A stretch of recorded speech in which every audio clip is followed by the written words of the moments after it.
Vous avez accueilli au pavillon de l'Arsenal l'exposition Work in Process. Un bilan de cette exposition? Un bilan satisfaisant pour nous en tout cas, parce que on a eu plus de 50 000 visiteurs, qu'on a vendu beaucoup de catalogues, on sent une vraie appétence du grand public pour comprendre son bureau, comprendre son univers de travail, tant son histoire qu'on a essayé de révéler, que son évolution et puis peut-être son futur. Voilà.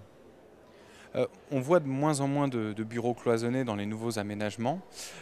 Pourquoi avoir organisé l'exposition sous forme de cellules, on va dire, un peu cloisonnées? Est-ce une manière d'interpeller ou est-ce un clin d'œil?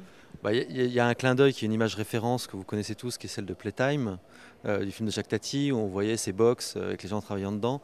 C'était aussi pour nous et pour l'architecte qui a conçu cette exposition, la scénographie qui est Thomas Reynaud, de dire on prend une question après l'autre. Le bureau est certainement un des produits ou un des immeubles les plus complexes à expliquer au grand public. Et cette scénographie nous permet à chaque fois, on pose une question et on essaie d'apporter des réponses très simplement. L'histoire, l'économie, l'actualité, la géographie, la financiarisation de la ville, quel type d'aménagement. Voilà. Donc c'est aussi une façon très simple, très didactique, on l'espère, de comprendre ce sujet qui est quand même extrêmement complexe, mais qui nous concerne tous.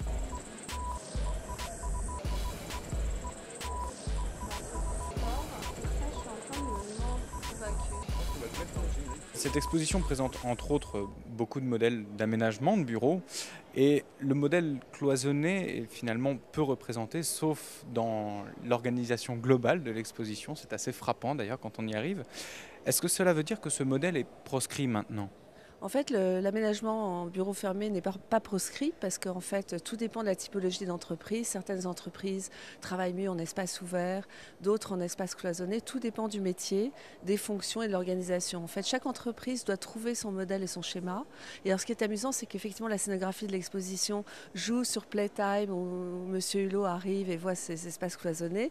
Et en fait, c'est un peu une provocation et ça permet aussi de présenter dans chaque alvéole des thèmes particuliers qui peuvent être des données économiques, des maquettes, des photos aussi très intéressantes d'un bâtiment avant et après rénovation. Comment Vitra accompagne-t-il les entreprises dans leur logique d'aménagement de bureaux? Alors Vitra travaille beaucoup sur les concepts innovants parce que ce qui nous intéresse, c'est de faire des aménagements réussis pour aujourd'hui mais aussi pour demain.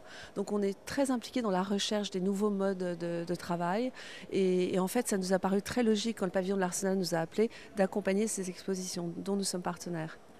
Alors quelles sont les grandes inspirations du moment? On voit beaucoup de sociétés, des nouvelles technologies qui osent beaucoup. Sont-elles les seules? Non, pas du tout, puisqu'on a des clients aussi qui sont des grands industriels qui, au contraire, savent qu'en attirant les talents, avec un bon aménagement, elles attirent les talents, elles les gardent. Parce que c'est vrai que les talents ont besoin de travailler dans des cadres agréables et bien conçus pour eux.